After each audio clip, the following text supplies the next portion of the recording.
ನಮಸ್ಕಾರಪ್ಪ bus. ಏನಪ್ಪ ಏನು ವಿಚಾರ ಮಾಡ್ಕೊಂಡು ನಿಂತಿಲ್ಲಿ ರೋಡ್ನಾಗ? ಏನಿಲ್ಲ ಅಲ್ಲಿ ಹಂಗೆ ಹೊಂಟಿದ್ದೆ. ಮರ್ಯಾಗ 2,000 ರೂಪಾಯಿ ಮತ್ತೊಂದು ಕ್ವಾರ್ಟರ್ ಬಾಟ್ಲಿ ಬಿದ್ದಿತ್ತು. ಯಾಕೆ ತಗೊಳ್ಳಿ ಏನು ವಿಚಾರ ಮಾಡತ್ತೀನಿ. ನೀವೇ ಮಾಡ್ತಿದ್ದಿಲ್ಲ ಬಸ್ಸ? ಅಲ್ಲಲ್ಲಿ ಏನು ಪ್ರಶ್ನೆ ಕೇಳ್ತೀನಿ ನಿನ್ನೆ? ಕ್ವಾರ್ಟರ್ ಬಾಟ್ಲಿ ಬಿಟ್ಟು 2,000 ರೂಪಾಯಿ ತೊಗೊಂಡು ಏನು ಮಾಡ್ತೀವಿ? ಕ್ವಾರ್ಟರ್ ಬಾಟ್ಲಿ ತೊಗೋಬೇಕು ತಮ್ಮ. ಅಲ್ಲೇ ತುತ್ತೂರೆ ಏನು ಹುಚ್ಚದಿಲ್ಲ ನೀನು. 2,000 ರೂಪಾಯಿಗೆ 10 ಬರ್ತಾವ ಕ್ವಾರ್ಟರ್ ಬಾಟ್ಲಿ. ಹೌದಲ್ಲೇ ಬಸ್ಸ, ನಂಗೆ ಅರ್ಥ ಆಗಲಿಲ್ಲ ಟೆಕ್ನಿಕ್. ಹೋಲಿ ಬಿಡಿ, ನಿಮ್ಮಂಥ ಭೂಮಿ ಭಾರ ಆದವ್ರು ಎಲ್ಲಿ ಗೊತ್ತಾಗಬೇಕಲ್ಲ ಇವೆಲ್ಲ. ಆದರೂ ಒಂದು ಪ್ರಶ್ನೆ ಕೇಳ್ತೀನಿ.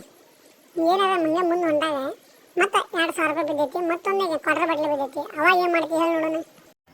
ಕರೆಕ್ಟ್ ಐತ್ಲಿ ಅಣ್ಣ, ನೀ ಹೇಳ್ದಂಗೆ 2,000 ರೂಪಾಯಿ ನೋಟ ತೊಗೊಂಡ್ಬಿಡ್ತೀನಿ. ಮತ್ತೇನು ಮಾಡೋದು?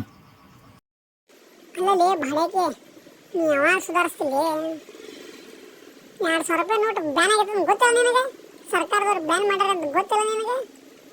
ಆ 2,000 ರೂಪಾಯಿ ನೋಟ್ ತೊಗೊಂಡೇನು ಉಪ್ಪಿನಕಾಯಿ ಹಾಕೋಣ ಮನೆಗೆ ಹೋಗಿ? ಹೌದಲ್ಲೇ ಬಸ್ಸ, ಅದು ಖರೆ ಐತಿ ನೀ ಹೇಳುದು. ಮತ್ತೆ ಏನು ಮಾಡ್ಬೇಕಲ್ಲ ಅಣ್ಣ, ನೀನೇ ಏನಾರ ಒಂದು ಉಪಾಯ ಹೇಳಲಿ. ಹೋಗಿ ಬಿಡಪ್ಪ, ಇನ್ನೂ ಒಂದ್ಸಲ 2,000 ರೂಪಾಯಿ ಮತ್ತೆ ಒಂದು ಕ್ವಾರ್ಟರ್ ಬಾಟ್ಲಿ ಮುಂದೆ ಬಿದ್ದೈತಿ, ಏನು ಮಾಡ್ತೀವಿ ಹೇಳು? ಏನು ಹೇಳೋಪ್ಪ ಇವಂಗೆ, ಏನು ಹೇಳೋದು ತೊಂದ್ರೆನೇ ಐತಿ. ಆದರೂ ಎಣ್ಣಿನ ತಗೋತೇನೆ ಅಣ್ಣ ನಾನು. ಅಲ್ಲಲ್ಲಿ ಬಟರ್ಫ್ಲೈಕ್ಕೆ ಎಣ್ಣೆ ಅಂತಲ್ಲೋ, ಎಣ್ಣೆ ಹೊಡೆದು ಸತ್ಯಂದ್ರೆ ಏನು ಮಾಡೋದು? ನಾಳೆ ಎಣ್ಣೆ ತಗೋತಾನಂತೆ ಎಣ್ಣೆ. ಸುಮ್ಮನೆ ಹೋಗ್ಬೇಕು ನೀನು, ಏನೂ ತೊಗೊಳಕ್ಕೆ ಹೋಗ್ಬಾರ್ದು ಅದನ್ನು. ಅಗ್ಗೋ